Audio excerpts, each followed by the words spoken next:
Hello everyone, आज हम सीखेंगे कि 32 साइज़ के लिए कटोरी ब्लाउज की ड्राफ्टिंग कैसे करते हैं। इसके लिए हमें सबसे पहले बैक पार्ट की ड्राफ्टिंग करनी है। यहाँ पर जो भी हमारी लंबाई है उसके साथ में हमें 1 इंच प्लस करके इस तरह से लंबाई की मार्किंग कर लेनी है।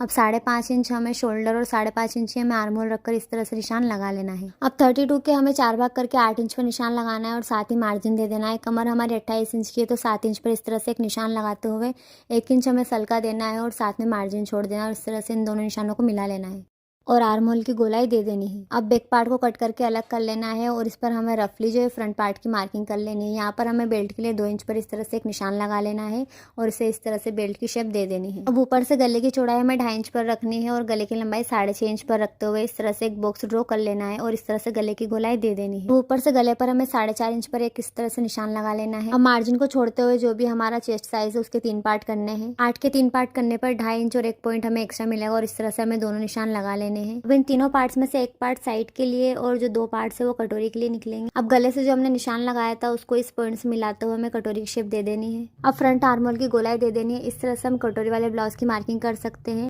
इसके नेक्स्ट पार्ट में हम सीखेंगे कि कटोरी साइड पार्ट और जो बेल्ट है हमें इनमें कितना मार्जिन एक्स्ट्रा देना होता है। Thanks for watching and follow for more.